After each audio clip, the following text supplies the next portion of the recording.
Hi, everyone. Welcome to Canva 101. I hope everyone is doing well. Feel free to hop into the chat, introduce yourself, tell us where you're joining us from, if you've started school yet this year or not. If not, maybe when you're getting started. And then we will get started here momentarily. All right, so I'm happy you were able to join us today. I am hoping that we can go over some of the basics with Canva and then maybe have some time left that you're welcome to ask some questions. I am by no means an expert, but I have been using it for a couple of years and I think it's a really awesome tool. So I'm happy to share that with you guys today. And I hope that you were able, if you hadn't already been members of Canva, if you were able to get your free educator account and also maybe that link for the free lesson I sent you, because that'll allow you to manipulate some things if you want to play along with me as I go through and do this. All right, so I'm going to share my screen so that you can see what's happening on my end. I'm in my free educator account right here. And so if you have also gotten a free educator account, this is what your home screen is going to look like. And then, sorry, I'm checking the chat because I'm curious too. So what I want to do today is I want to show you presentations. Because I have replaced PowerPoint and Google Slides with Canva entirely.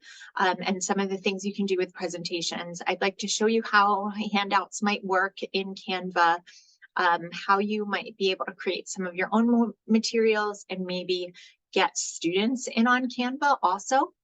So just last year, or the year before was the first year I really started plopping a lot of my students into Canva. And it's great because it meets those, I think it's FERPA and COPA regulations that we need to meet. I did check with my tech guys first to make sure I was meeting all the regulations and I got the A-OK. So if you do assign things where you're giving kids templates, I encourage you just to double check with your IT ahead of time to make sure it meets your district's requirements. I've used it in 2 districts and haven't had any problems in either one of them. One was a Google school and one was a Microsoft school, and they seem to work on both platforms as well. All right, so I have up the free lesson from the email I sent you. This is a lesson that I used when I was teaching high school to teach analyzing sources of information or accessing valid sources of information.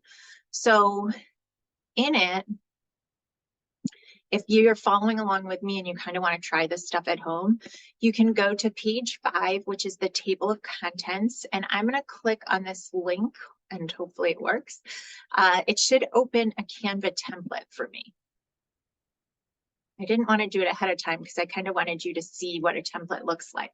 So if you were to receive a template from anyone or you were trying to use this lesson, it would come up on the screen like what you see now. And I would make sure that you're logged into your Canva account ahead of time. And then all you need to do is click the purple button to use the template. And it will open it in Canvas Designer for whatever type of document it is, whether it's a poster or a slideshow or anything else. I'm trying to manipulate my Zoom here so that I have a little more view of my own screen. Okay, so this is an example of a template that would come to you all done, and you would just be using it with your students and maybe tweaking it for your own purposes. So for right now, I'm going to close out this toolbar on the left, just so you can see the screen a little bit better.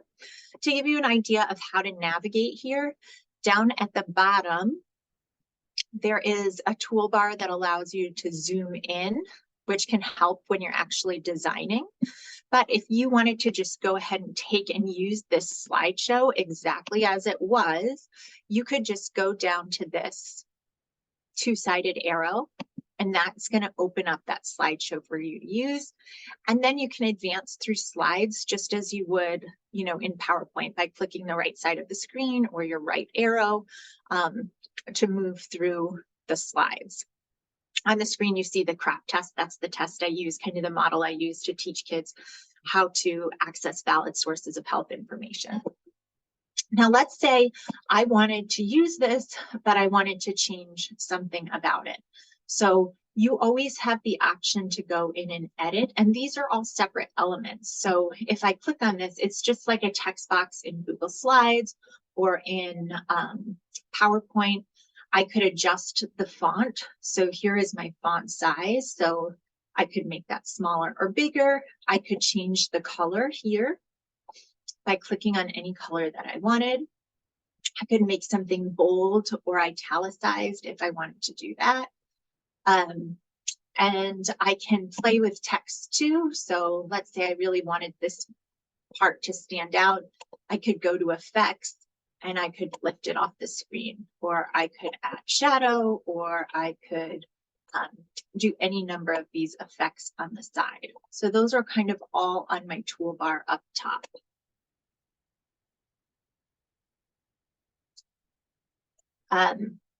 Erin asked about how to organize things. Hopefully I'll be able to show you that too, because there is I think a file system that you can use also for your own projects.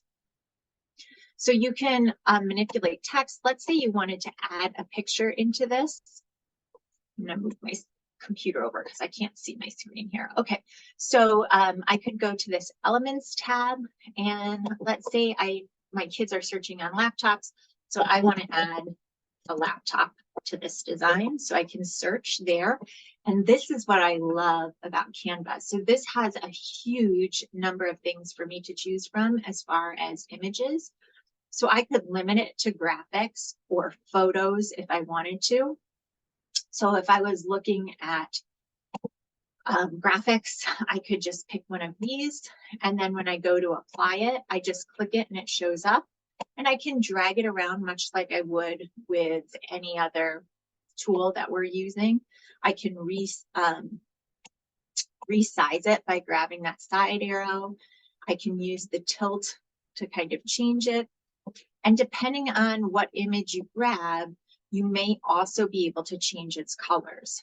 And I'll try and grab you an image where you can see that. So let's see if I use this one. Yeah, so if it's one that you can alter the colors on, if I wanted to keep this with my color scheme, maybe I switch to some reds.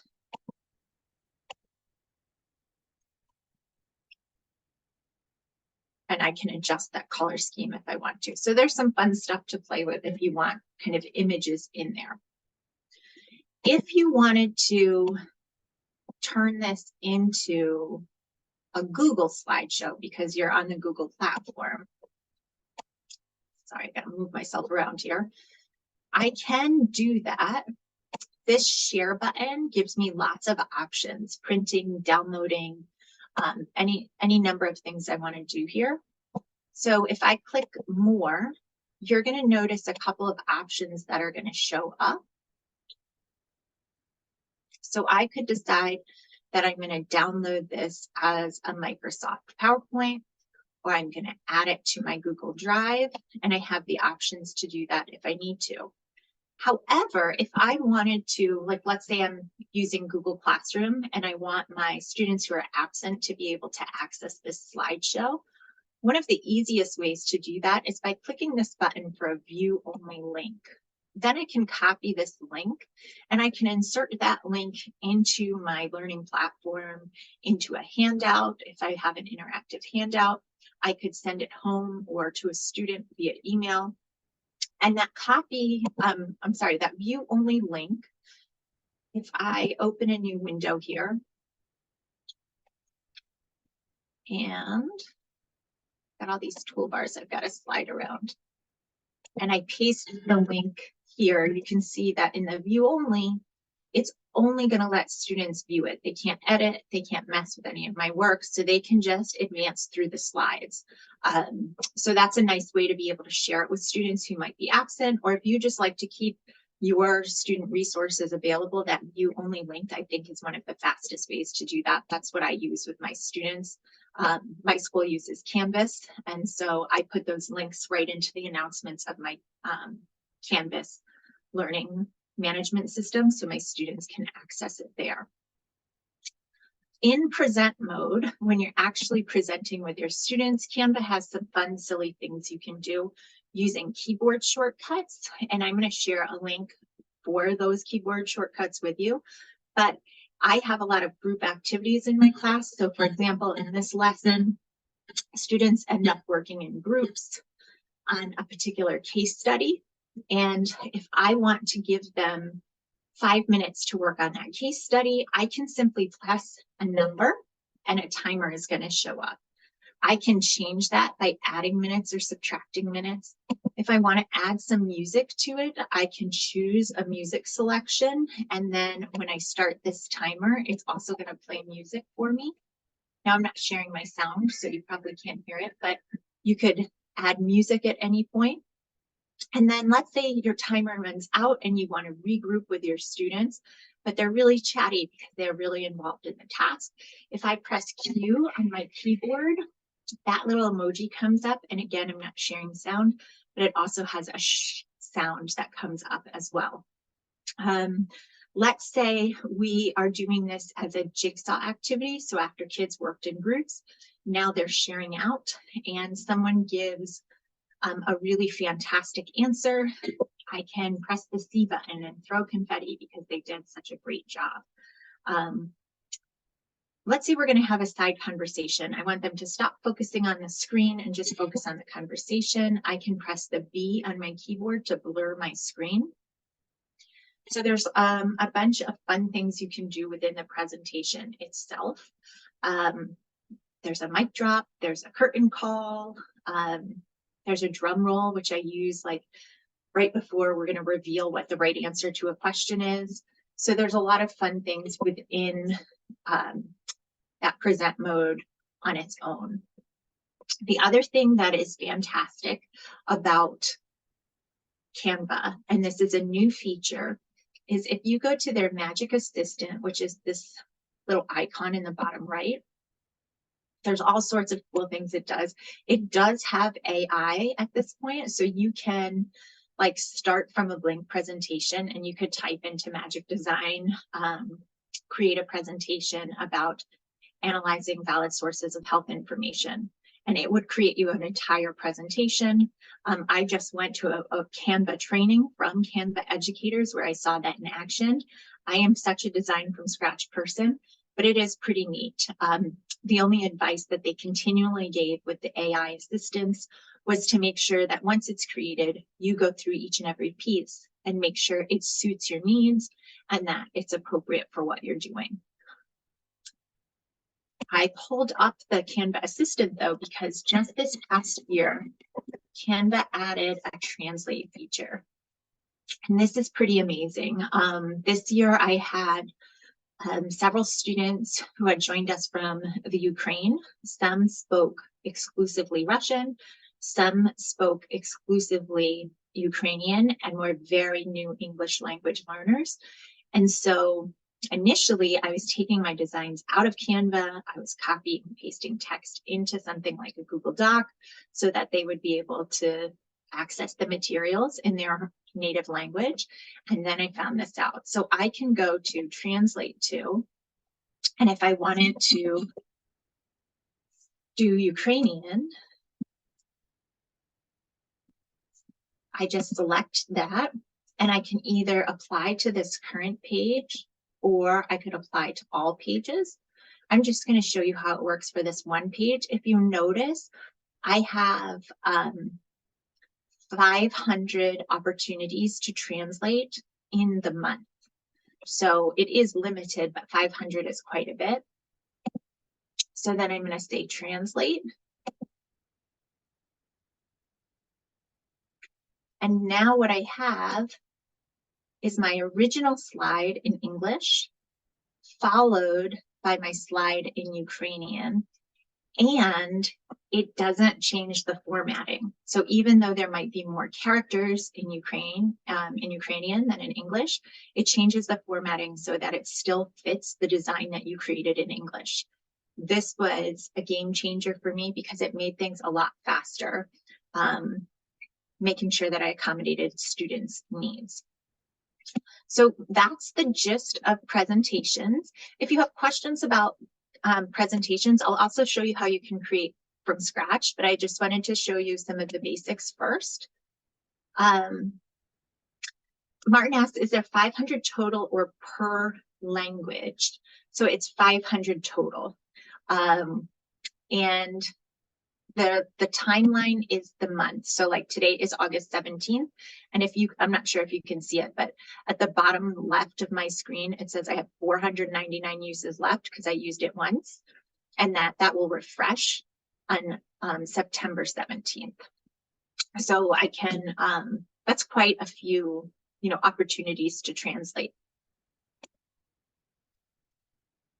Yeah, it's hard to accommodate all of those languages. And so hopefully this helps. I also love that it keeps it in the format that your creation is in, so that students are still looking at something that looks the same as the other students in the classroom. Erin asked, how did you grab that timer? If you were in design mode, like what you see on my screen right now, the timer is down here, so I can grab it here. So if I wasn't actually presenting the slideshow, but I was showing students how to design in Canva, I could access the timer from there. And then that music, like if I hover over it, that music option is there if I want it. You don't have to use it. That's also brand new. I think they added that recently. If I am not in here, I can go out to my full screen and then I can type any number. So if I'm on a 7-minute timer, I just press the 7 on my keyboard and that 7-minute timer pops up, and then I can add time or take away time as I see fit. All right. Any other questions about presentations in general? And feel free to add those to the chat. I'll try and come back and look at the chat. Like I said, I will show you brand new.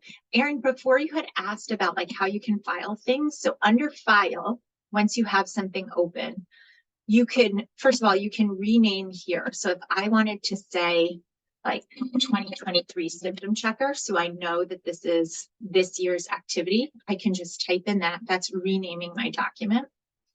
And then after I do that, I can go to file. And if I want to save to a folder, I can click here. Otherwise, it saves automatically, like most of the other tools that you're using.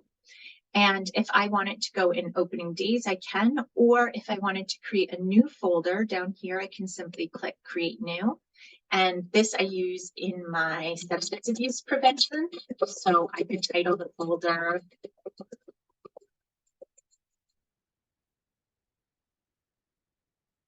and then it will tell me that it saved it to that folder, right? And then if I go back home, oops, all my recent designs, anything I've been working on recently, is going to show up in my home screen under recent designs. So you'll see it still here. But if I want to go specifically to a folder, I can go over to this left side to projects. And then I see my folders there, and I can simply click into my folder and I should see the design that I put in that folder, right? So I can keep adding in.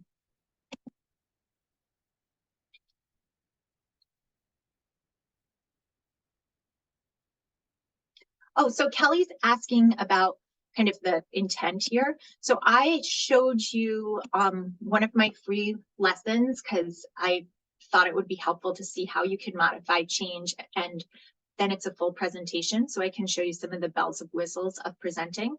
I'll also show you how to create from scratch as well. So I'll do both things.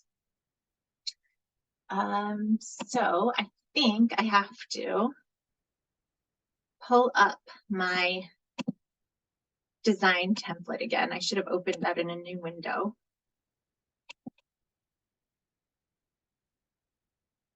Oops. Let me try one more time. All right, so I'm opening up that lesson that you may have downloaded from the email again. And I just want to show you some of the things that happens with handouts. So instead of going into that slideshow this time, I'm going to go into the handout. So again, I'm going to get that template link. Now, another reason why I want to do it this way is because if you create something that you want your students to then work on in Canva, you can share a template link, and I'll show you how to do that. So they would get a screen much like this from you with the link. And then when they clicked use template, they would get their own design, right? So they're not working on yours, even though it looks the same as yours. They're working on their own if they go into a template link. And I'll talk to you more about how you can get students using Canva in a little bit. So again, I'm going to slide this over just so we can see the screen a little bit more. This is the handout that accompanies that lesson. So similarly, you can create a document. I would tell you that different than Google Docs or Microsoft Word, you build this in pieces, right? So I insert individual text box and elements to create what you're seeing here, as opposed to just typing out a letter, for example. I like that for designing, but that is something that's maybe a little bit different. You'll notice if you're working in Google Docs and you want to add a picture, it can be hard to move it and adjust it on the screen. And this isn't like this. Everything moves very simply on the screen. So the reason why I wanted to show you the handout is because I want you to know how to go from the screen to paper if you'd like to. So if you use something of mine or you're creating your own and now you want to be able to print that for your students to actually write on or to send home, this share button gives you all kind of your exporting printing needs. So what I would want to do is I would want to download this document, and you're going to see file type. So this is important for both you and your students if they're going to be printing. Because it's a handout, I think it's best to put it in this PDF print mode. And then if I want to, I can select what pages I would like to print or not print.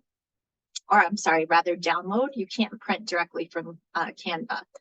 And then if you go to download and just click that purple button for download, it's going to let you know, just like when you download any other file, once it's downloaded, and then you can open that PDF file and print however you would like to, right? So you can print from there. The other option, if you wanted to like give the students the handout them digitally and say, okay, for this part, well, I want you just to type your answers into this.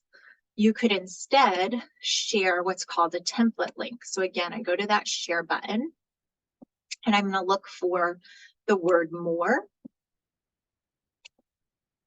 And then once I'm there, I want to find the button that says template link. So right here is a template link.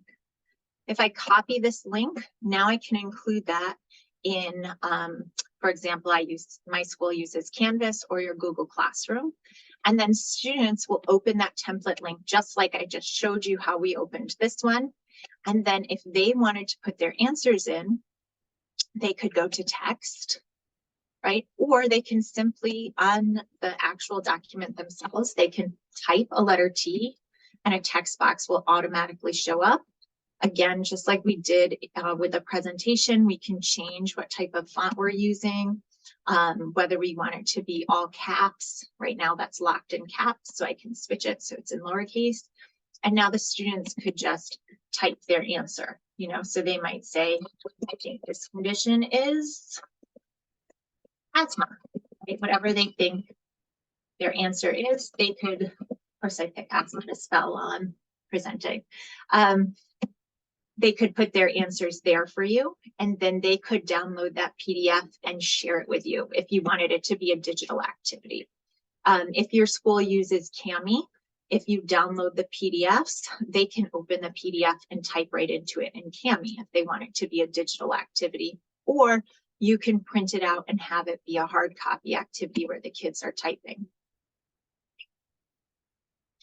Yeah, so Kate asked how you access that translation tool. So let me show you real quick. So you go to any, and it doesn't matter what type of document you're in, whether you're in a presentation, a poster, a handout. If you go to this Canva Assistant in the bottom right corner, you can type whatever you want. I'm just typing in translate, and then you'll see that it pops up as one of my choices. And then I can say translate from, but this is automatically detecting it's English, so I've never typed anything in here. And then on select language, I can pick any language that applies. And then I can choose to apply it just to the current page or to the whole document, and then click that translate button. And then that would allow me also to translate the handout for my students in addition to just the presentation itself. I think a lot of us have more and more students for whom we need to make our materials accessible in other languages. And there are really neat tools that allow the students to do that. I know my students had iPads that they could hold over a physical document or a screen that would translate. I just liked to do my part when I could. And so Canva's translation tool is neat and new. And I really like that it keeps all the same formatting as well. When I do it in Google Docs, I notice that bullets go away or certain formatting things go away when I translate in Google Docs. That doesn't happen here in Canva when I translate. So I've showed you how you could print a handout, how you could share it as a template. And then I want to show you how you can actually create things. Again, if I wanted to save this somewhere in particular, because I want to have my materials organized, I could change the title just by typing in here. And then under that file tab, again, I can do save to folder. And now that folder I created is available, so I can save it right there, right? And now the two assignments that go together are in the same folder. All right, I'm going to head back home. Anybody want to type into the chat what we should try and create? Should we create a presentation? Should we create a handout? I just want to show you how you can create some things on your own. Anybody want to weigh in on what sort of thing we create?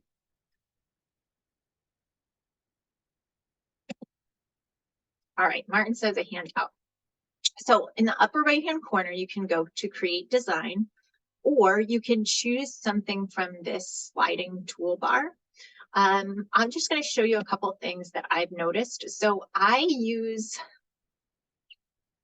sorry, I'm moving Zoom screens around. I like to start from scratch. So I put in letter because I know it's 8.5 by 11. Responsive means some things are going to be already set up for you, and I get frustrated with that. So I go to the one that's just a blank sheet of paper, and you can play with all these things, and I'll actually show you some great information Canva has. Again, you can use this zoom tool to kind of give you a better view of what you're doing as you move throughout the work. So if we wanted to, there's a whole host of things we can do. Because I typed letter, it's automatically giving me kind of letter templates that I could use. If I said to the magic right, if I said to brainstorm suggestions about a goal setting activity, that could come up. It could give me some ideas. But if I wanted to, let's say I want to add a title, I can choose to add a heading like this, and I'll show you that in a minute. Or if I scroll down, they're going to give me some things that I could, if I entered that, I could just type the text in to switch it, right? So if I loved how press start worked, I could put that in there, and then I could change it to, you know,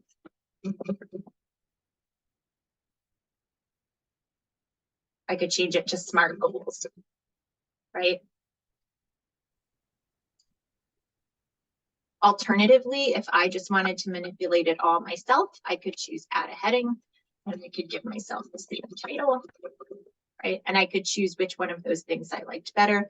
Again, if I want to manipulate the text, I can click on that text box, and then I can choose from a zillion different fonts. I can change the size, I can add effects, right?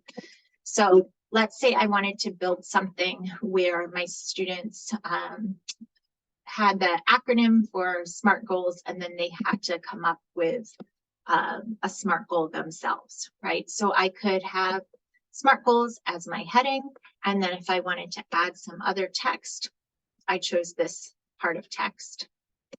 It's going to naturally design pretty big. So see, that's 24 font. So I could go to a size that maybe is better. I usually stay around 14. I keep my designs pretty large. And I could type directions in here. So you build elements in one at a time, almost like what you would do in a slideshow.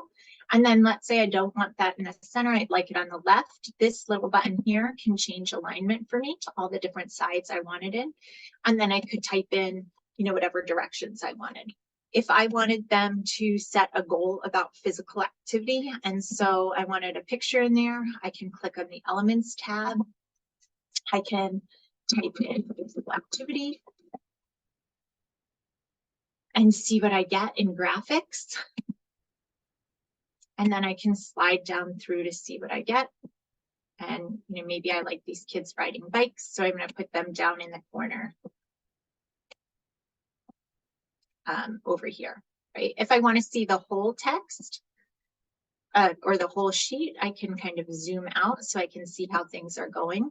If I want to add a line in, so after I type the directions, I'm, you know, telling students that I want them to set a SMART goal related to physical activity, and I want to put some lines in. Under shapes, I have the option to add lines, and so I can draw in some lines, and then I can manipulate those lines.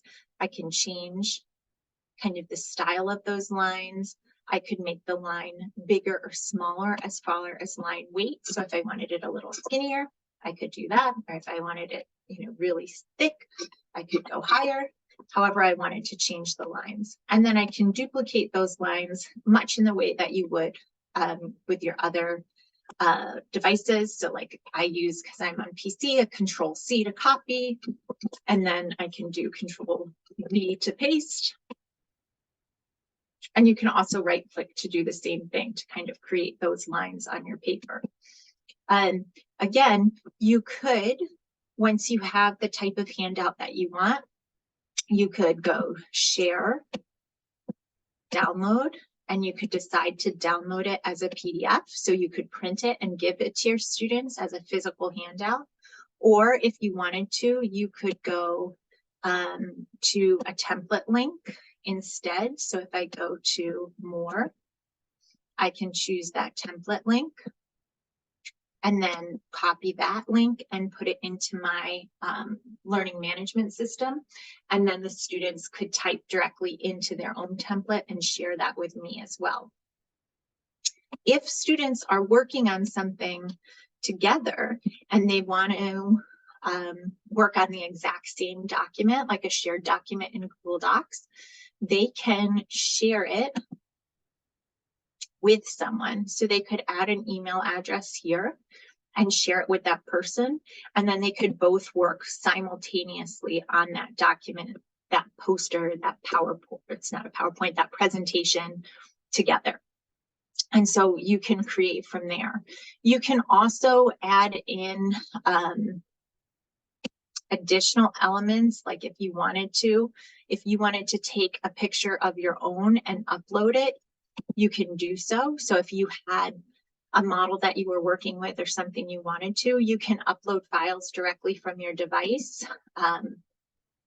Or you could, so if I click upload from here, I can pick from my device where I want to do, or I can copy and paste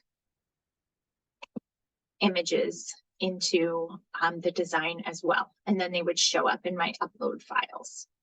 So that's kind of designing in a nutshell. The other thing I would show you, if we go back home, if you don't want to design from scratch and you do want to use a template, you could say like student goals, and you could see if there was a template that existed that you could just modify. So let's see what comes up. So they have all sorts of things, right? So you could take, let's say you, let's say you liked this design. Notice it's being titled a worksheet. You could take it and you could say, I want to customize this template. And it would open the design tool again for you. And then usually these are quite editable. So if you thought rainbows wouldn't go over well with your students, you could get rid of those rainbows. Like you could delete these elements and you could replace it with something that would go well for you. So I go into that elements tab. My school has lightning bolts. So I could maybe replace it with lightning to go with my school. And then oftentimes these are things that I can change the color of. So my school is blue and white. So if I wanted to kind of modify it, so it was going to go with my school, I could do that by adding those in as well. The same thing is true with templates for presentations and things of that nature. So if I went back home again and I said I wanted to create a presentation, I could look for a specific one, or I could just go into this presentations tab. And then if there was one that I particularly liked, for example, I can create a blank one, or I can look at the templates that exist and I can use some of those. The other great thing that you can do with your presentations, so if I go to my projects, once you have presentations created, if let's say you're going to be absent because you have a sub coming in and you want your students to do a self-paced lesson, you could take your presentation and under share, where you have the option to present, you can also present and record. And I'm going to scroll down a little bit because I am Zooming with you. It won't work well because Zoom is using my camera and my mic. But if you click next, it'll take you to a recording studio and you can decide whether you want your camera on or not. If you do, you show up in a little circle in the bottom corner. And then you can actually teach your lesson straight through your slides. And then you don't even have to download it. It will give you a link so that you could just use that link to get your students to go to that video so that they could access the lesson, they could go through and do the project. So I do a project with my students where they use Canva to design a poster, and I created a tutorial using this tool so that my students can work through the project step by step on their own at their own pace. And so they follow along my video as they design their own. But you'll notice if you open a presentation, you always have tons of templates to choose from if you don't want to design from scratch, right? And if you're using a template, whether it's mine or one of the ones that's here inside of Canva, you can always change the elements as you go, right? So you could change text, you could change font, you could change pictures, whatever works for you as you go through there. Last thing before I open it up for some more questions is Canva has amazing tutorials. So if you want to do something in Canva and you can't figure out how to do it, if you go to education and you go to free teacher resources, they have tutorials here where you can learn how to do any number of things, right? Design poster activities, infographic activities, which are really cool. Getting the students involved in using Canva helps them to create more professionally looking products. And if you create the initial template for them, then you can kind of get a uniform design for students who maybe need that, or students who love designing, because we have some kids who are great at this, can go back in and they can create one from scratch for themselves. Okay, I know that was a bit of a whirlwind, but I want to open it up for questions. If you have questions about using Canva in general, if you have questions about how to access the materials I've created and edit those in Canva, whatever you're thinking, I have some time left. I can try and answer those for you. Yeah, so they have a bunch of tutorials available right within the program. They do integrate well with, so LMS integrations you'll see there. They actually, and I haven't gotten into this, but you can have a Canva classroom that integrates with your Google Classroom or your Canvas. I think they have Schoology. So there's actually quite a few things available to integrate systems. Like I said, I haven't gotten there yet. And there's a lot of resources right in here that can help you kind of navigate Canva yourself. I found that I'm willing to play around with it and that it's really intuitive. But I sometimes go to those tutorials as well. It can be overwhelming because there are so many tools and options available to you. Another neat thing that I started playing with was the website creator. So I have a stress management activity that's started as a slideshow, but then I used the website button and turned into a website where kids can click on different scenarios and then try different stress management strategies based on the scenarios that they selected. So there's loads of things you can do within it.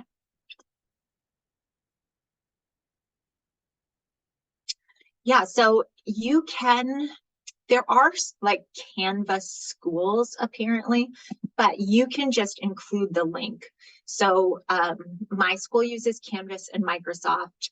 And when my students in the announcements, I always put the slideshow I'm using so that kids, and the handout I'm using as a PDF so that kids can do the work if they've been absent. And this slideshow is always a Canva view only link. My students have no problem with that.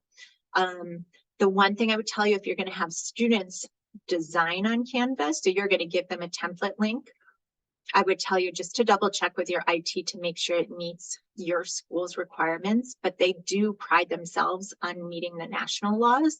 And my school doesn't use Google because they think Microsoft is safer as far as data and privacy, and they were fine with me using Canva. So I think of them as a pretty conservative district with regards to tech use, and they were happy to allow me and my students to use Canva in the classroom, but it's not separately integrated in Clever, for example, but it can be. Any other questions you have about using Canva, designing with Canva, accessing materials through Canva?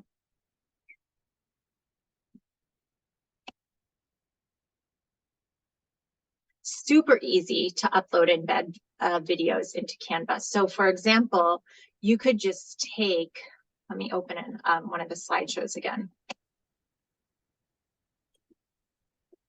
If you get a YouTube video, let's see, we can just add a slide. So let's say I wanted, how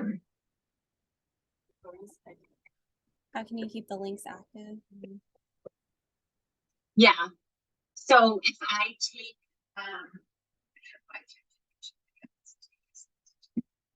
that's funny YouTube in general.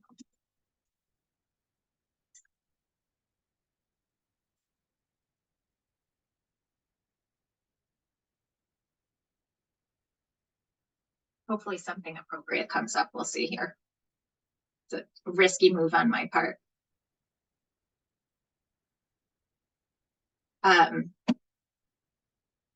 Let's take focus music. That seems safe. If I wanted to put this into my slideshow, what I usually do is I grab the link and then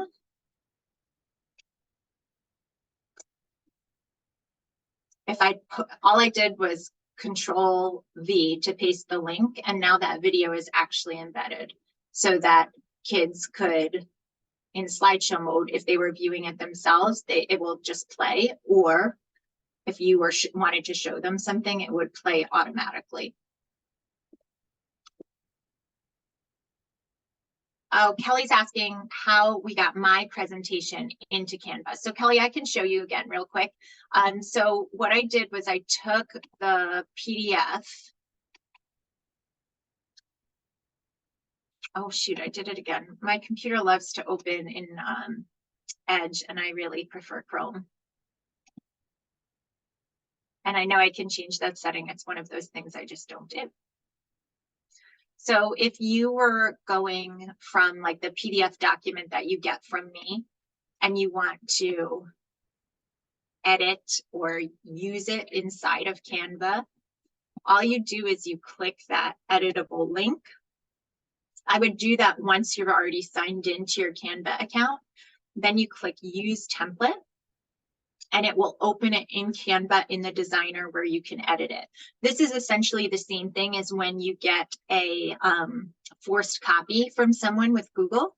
So now this is totally your copy, and you can do with it whatever you want. You can change it up, or you could just present as is by using these double arrows and all of those kind of same tools I showed before. And before I forget, I did say I wanted to give you guys those shortcuts. If I go down to my designs, give me a sec.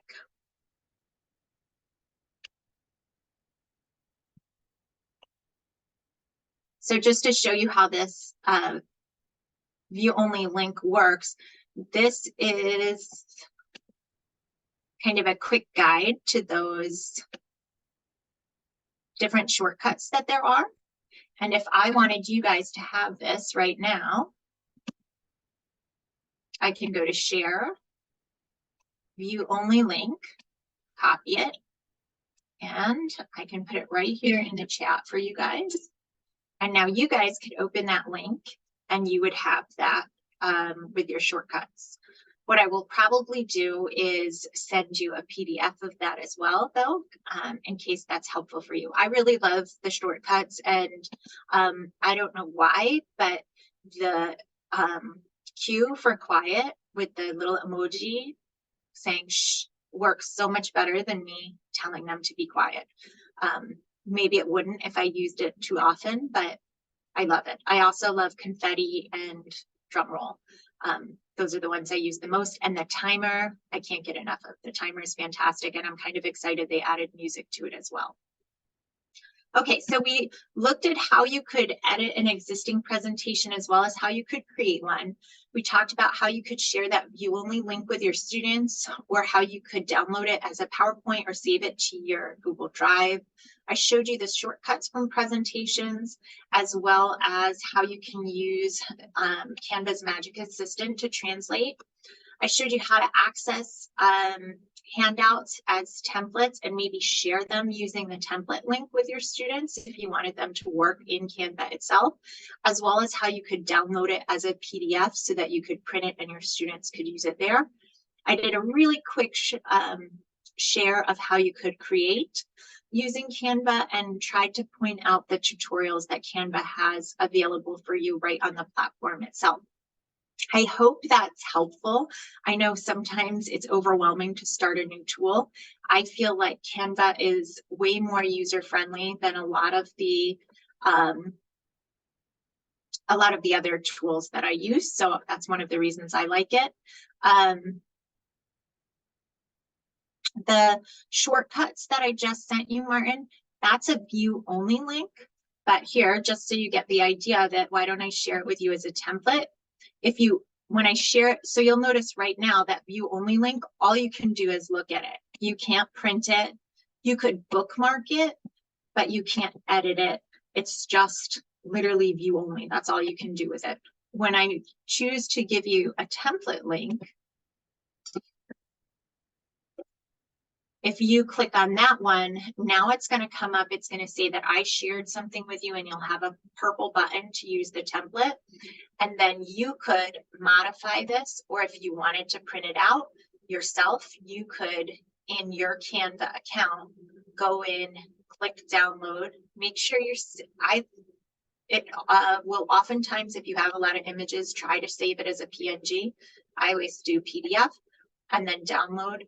And then once it's downloaded, you should be able to print that off yourself if you wanted to, or I have a tech folder, you could put it in your, in a digital folder on your computer as well. I'm glad it was helpful. Stay tuned, watch email for additional trainings as they come up. More of them are skewed towards teaching skills-based help, but I've had so many questions about using Canva in the past. I wanted to help people out with using Canva. I hope it was helpful. Feel free to email me with questions. Let me know how things are going. Share your designs with me if you've made something awesome. I'd love to see how it works. I hope everybody who has some summer left enjoys the rest of summer. I know some of you started school today and some of you have already been in for a couple of weeks. I wish everyone a wonderful school year and hope to see you soon. Take care, everyone.